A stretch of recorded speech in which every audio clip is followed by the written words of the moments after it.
तो दोस्तों, एक दिन एक भला आदमी अपने कमरे में सो ही रहा था कि एक शख्स उसके दरवाजे पे आया और बोला, पूरा दिन खाता रहता है, सोता रहता है, कुछ काम धंधा करता नहीं। बस फिर क्या, हमारा ज़मीर जाग गया और मैंने डिसाइड कर लिया कि मुझे अब ये रूम छोड़ना ही है। तो मैंने उसी शाम कोलकाता की ट्रेन बुक करवा दी। लास्ट टाइम पे जो सीट एसी डब्बे में मिली मैंने बिना सोचे समझे बस करवा दी। और शायद ये मेरी लाइफ की सबसे बड़ी गलती होने वाली थी आफ्टर इंजीनियरिंग। दोस्तों, मुझे मिली सबसे ऊपर वाली बर्थ, जो कि मेरे जैसे लंबे चौड़े आदमी के लिए बिल्कुल भी कंफर्टेबल नहीं थी। लेकिन क्या ही करें, अब 36 घंटों का सफ़र कुछ ऐसे ही पूरा करना था।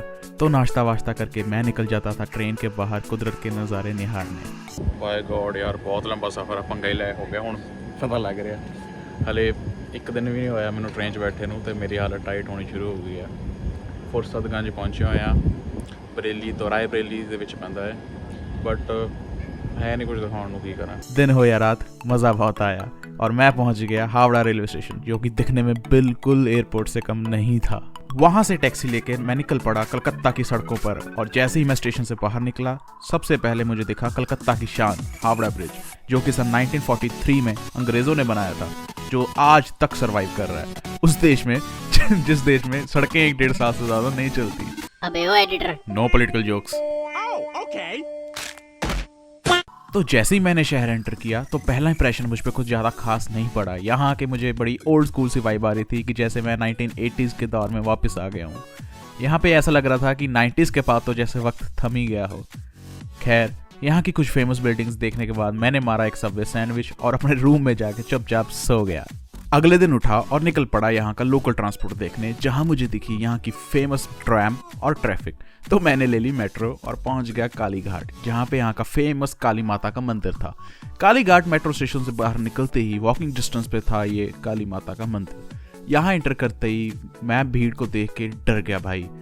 उसी वक्त मेरी टूरिस्ट वाली शक्ल देख के एक पंडित मेरे पास आया, कुछ 800 रुपये में मुझे मंदिर का VIP टूर और प्रेयर करवाने को मान गया। अरे इंडिया में रह के ऐसी छोटी मोटी करप्शन नहीं करी तो क्या खाक इंडियन हो यार तुम। तो मैंने पैसे दिए और वो मुझे काफ़ी भीड़ को चीरता हुआ VIP लेन में ले गया, जहाँ पे दोबारा बहुत सारी भीड़ थी।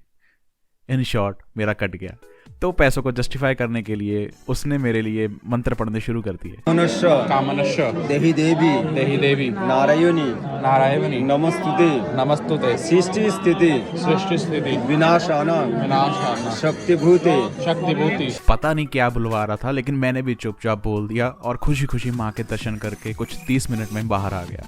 और बाय द वे, उस 800 में मंदिर में चढ़ाने वाली ऑफरिंग्स जैसे कि प्रसाद, चुन्नी, बैंगल्स एक्सेट्रा इंक्लूडेड थी। तो मतलब एक कंबाइंड पैकेज था। ये वो तालाब था जिससे इस जगह का नाम काली घाट पड़ा, क्योंकि माना जाता है कि काली माँ की उंगली कट के यहाँ पे गिरी थी। वहां से टिक्काफाइड होके मैं चल पड़ा वापस मेट्रो से अपने रूम की तरफ कि तभी मैंने देखा साडे पंजाब च लोग रेलवे फाटक ते नहीं रुकते, ते इन्हों ने सड़क पार करने वास्ते भी फाटक लाए हुए ने। और हैरानी वाली बात ये कि लोग यहाँ पे रुक भी रहे हैं। तो उस रात मैंने देखी पार्क स्ट्रीट की नाइट लाइफ, जो कि बहुत ही हैपनिंग थी। और अगले दिन जब मैं उठा तो मैंने YouTube पे इन दीदी को देखा। शर्मा टी हाउस में ये एक बहुत पॉपुलर ब्रेकफास्ट स्पॉट है in Kolkata. Even after talking to some localites over here, मुझे मालूम पड़ा कि even on weekdays this place is pretty packed. So I finally got a spot here and I have ordered some kachori, potato sabzi and jalebi for myself. और इनको देख के मैं पहुंच गया शर्मा टी हाउस ब्रेकफास्ट करने। और पहली बार किसी फूड ब्लॉगर का रिव्यू सही निकला और कचौरी सच में काफी टेस्टी थी, स्पेशली मिर्ची जो अचारीफाइड कर रखी थी। लेकिन हमको हमारा ट्रेडमार्क मिल ही गया। बट ठीक है यार, इतना सा तो इंडिया में हाइज नहीं किया है। नाश्ता करके मैं चल दिया वापस हावड़ा रेलवे स्टेशन की ओर, क्योंकि 11:40 पे थी मेरी ट्रेन। तो मैं एग्जैक्ट 11 बजे स्टेशन पहुंच गया। लेकिन एक सेकंड, रुको। हमारी लाइफ में सब कुछ इतना इजी और हैप्पी एंडिंग हो जाए, ऐसा कैसे हो सकता है बाबू मिशाए। गाइस, पंगा हो गया, पंगा बहुत बड़ा। तो गाइस, प्रॉब्लम ये हो गई कि जिस बंदे से मैंने ट्रेन की बुकिंग करवाई थी, उस बंदे ने मेरी ट्रेन बुक कर दी कोलकाता रेलवे स्टेशन से, लेकिन मैं पहुंच गया हावड़ा रेलवे स्टेशन, क्योंकि जब मैं आया था तो मेरी ट्रेन इसी स्टेशन पे आई थी। तो इस मिसअंडरस्टैंडिंग में आई मिस द ट्रेन और मुझे ऑन द स्पॉट फ्लाइट लेनी पड़ी। तो मैं पहुंच गया एयरपोर्ट, वहाँ पे बैगेज सबमिट किया और शाम की मेरी फ्लाइट थी। तो मुझे भूख भी बहुत लग रही थी, तो मैं गया यहाँ के फूड सेक्शन में और आधी भूख तो मेरी इनके प्राइजेस देख के ही मर गई। लेकिन फिर भी मैंने एक सबवे सैंडविच लिया और वहाँ पे एयरपोर्ट पे बैठ के खाया, क्योंकि शो ऑफ मैनू करना पैंदा। उसके बाद अपन ने बोर्ड करी flight. Guys I am the first one two board the flight. ये रहा अपना जहाज ते हुण चलदे आ वापस घर नूं। बहुत थक गए भाई, बहुत देख लिया कलकत्ता, चलो वापस आ।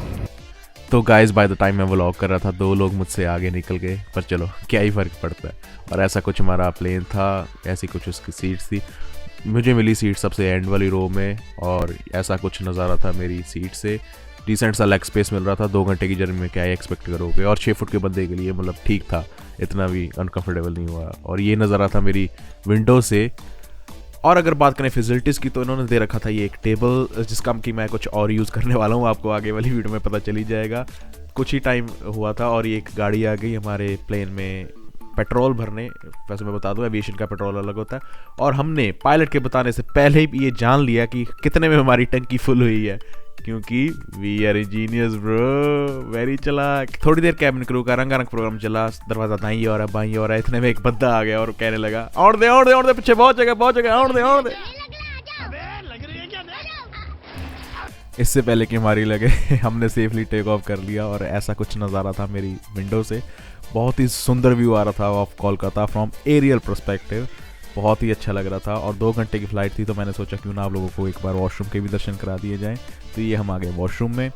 ये थे हम, ये था उसका फ़्लाइट का वॉशरूम, और ये था उसका वॉश बेसिन। छोटा था बट ओवरऑल कम्पैक्ट सा साइज़ था, तो अच्छी वाइब आ रही थी। और अगर इकोनॉमी क्लास में बिजनेस क्लास का मज़ा लेना है तो ये है ट्राई करना मत भूलना। तो पायलट साढ़ा 60 तो भी काला 2.5 घंटे की फ्लाइट ਨੂੰ 2 घंटे 'ਚ लैंड करा के ਉਹ ਮਾਰਿਆ ਜੈਟ ਨੇ। ਤੇ ਇੱਦਾਂ ਸਾਡੀ ਫਲਾਈਟ ਕੁਛ ਲੈਂਡ ਕਰ ਗਈ, ਅਸੀਂ ਆ ਗਏ ਬਾਹਰ। ਤੇ ਬਾਹਰ ਆਉਂਦੇ ਨਾਲ ਹੀ ਮੈਂ ਯਾਰ ਇੱਕ ਚੀਜ਼ ਦੇਖੀ, ਮੈਂ ਕਿਹਾ ਇੰਜਨ ਹੈ ਇਕਲੌਤੀ ਇਹੋ ਜਿਹੀ ਚੀਜ਼ ਹੈ ਜਿਹਨੇ ਮੇਰੇ 2 ਦਿਨਾਂ ਦੀ ਜਰਨੀ ਨੂੰ 2 ਘੰਟੇ 'ਚ ਕਨਵਰਟ ਕਰਤਾ। ਸੱਚੀ ਯਾਰ it is one of the greatest invention of all time. ਤੇ ਜੇ ਗਾਇਸ ਤੁਸੀਂ ਇੰਡੀਅਨ ਹੋ ਤਾਂ ਯਾਰ ਆਹ ਵਾਲੀ ਫੋਟੋ ਕਰਾਏ ਬਿਨਾ ਤੁਹਾਡੀ ਜਰਨੀ ਕਿਵੇਂ ਕੰਪਲੀਟ ਹੋ ਸਕਦੀ ਹੈ। ਸੋ ਆਪਾਂ ਵੀ ਫੋਟੋ ਕਰਾਈ ਅੰਕਲ ਆਂਟੀ ਨੂੰ ਦੇਖ ਕੇ, ਤੇ ਬੈਗ ਬੁੱਗ ਲੈ ਕੇ ਆਪਾਂ ਆ ਗਏ ਬਾਹਰ। ਤੇ ਉੱਥੋਂ ਸ਼ੁਰੂ ਹੋਈ ਸਾਡੀ ਮਾਨ ਸਾਹਿਬ ਦੀ ਬੱਸ ਵਾਲੀ ਜਰਨੀ, ਜੋ ਕਿ ਤੁਸੀਂ ਦੇਖੋਗੇ ਅਗਲੀ ਵੀਡੀਓ 'ਚ। ਤੋ ਜੇ ਆਪ ਵਧੀਆ ਲੱਗੇ ਹੋਵੇ ਤਾਂ ਲਾਈਕ ਔਰ ਸ਼ੇਅਰ ਕਰ ਦਿਓ, ਤੇ ਕੋਈ ਸੁਜੈਸ਼ਨ ਹੋਵੇ ਤਾਂ ਕਮੈਂਟ ਕਰਕੇ ਦੱਸਣਾ ਨਾ ਭੁੱਲਿਓ। ਆਪਾਂ ਮਿਲਦੇ ਹਾਂ ਅਗਲੀ ਵਾਰੀ ਕਿਸੇ ਨਵੀਂ ਵੀਡੀਓ ਦੇ ਨਾਲ। Thank you so much for watching.